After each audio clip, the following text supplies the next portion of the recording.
Hello and welcome to the TMC Newsroom. Thanks for watching. My name's Rich Tarani and we're coming to you from San Jose, where on our program today is Hubert Yoshida, who is the Vice President and CTO of Hitachi Data Systems.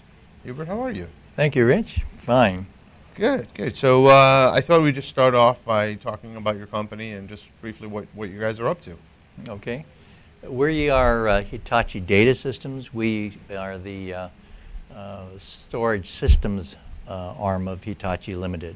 Hitachi Limited is a very large, $100 billion company, and we concentrate primarily in the global marketing and development of storage systems.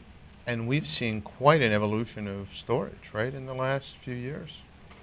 Yes. Well, storage has been on this track of doubling capacity every 18 months or so, Moore's Law. And it's been following that, and the price of storage has been coming down, but the cost of managing that storage has been increasing, and that's what we try to address with our solutions around storage virtualization. Why is the cost increasing? Well, it's because it's no longer a people cost. Remember, people used to look at productivity of in terms of how many full-time employees you had per capacity, per megabyte or terabyte at that time.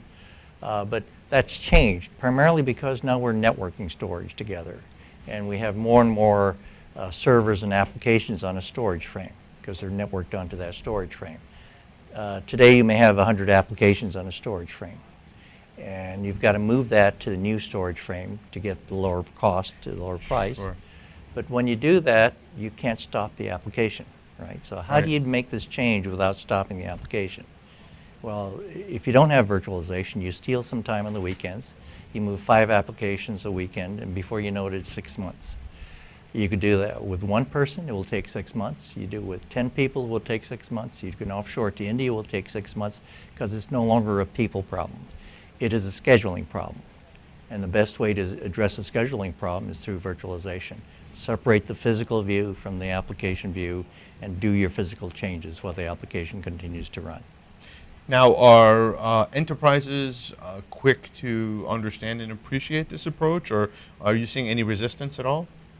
Well, we've been doing this since 2004, okay, and we are considered to be the leader in storage virtualization, especially in the enterprise level. However, some of the virtualization started in about 2000, before we did, and they were doing it mostly with appliances. Now, when you do it with an appliance, we do it with a storage control unit, enterprise class storage control unit. When you do it with an appliance, there's a question of scalability. Appliances don't scale. There's also a question of security, because these appliances had to crack the fiber channel packet to see if they had a read or a write. We don't have to do that. So some of the early experience probably has raised a lot of questions around security and scalability, and so people were reluctant to go to storage virtualization. It didn't take off like server virtualization. Okay. Now, if you look at server virtualization, we used to try to consolidate these servers that were running at 5–10%. And it was difficult to do in the early days because the applications had hooks into the operating systems.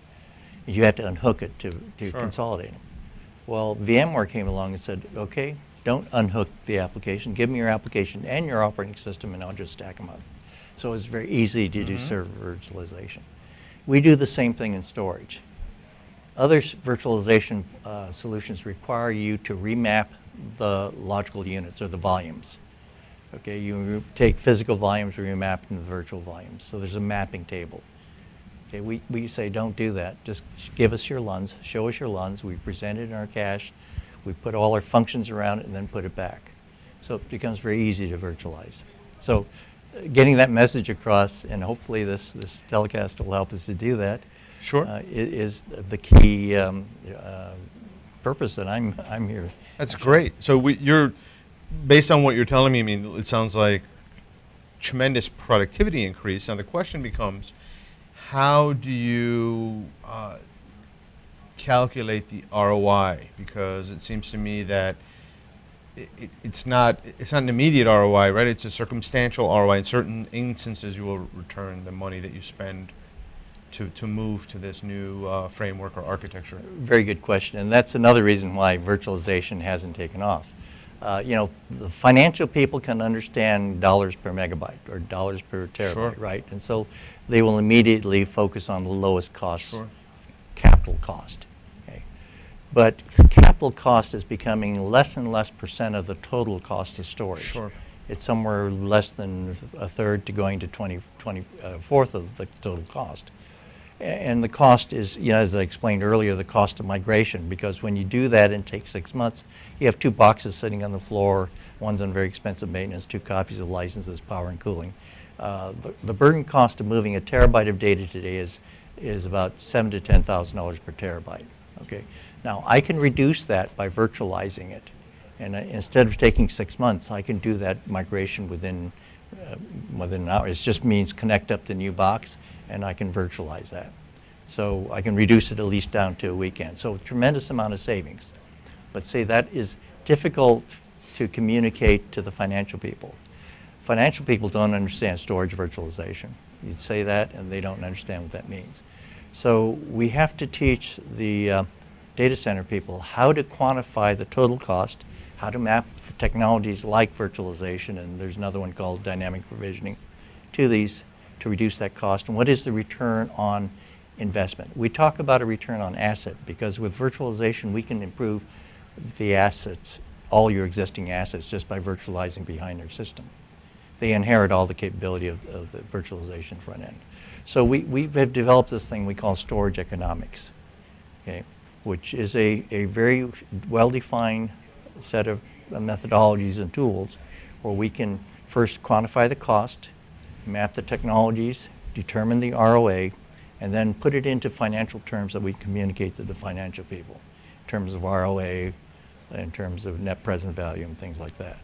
So yes, that is another enabler we have to try to help people understand the value of virtualization, things like virtualization and dynamic provisioning. I assume there may be an ROI calculator of some sort available? Yes, we have a quick calculator, in fact. I think it's on our website. So you can go to our website.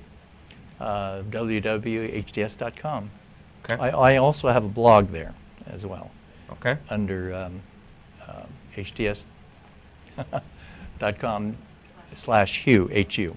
Oh, that's easy enough. Mm-hmm. Well, fantastic. I'm going to have to check that out after we're done with the interview, and I invite the viewers to do so as well. And I appreciate you being on the program today. Thank you. Thank you very much, Rich.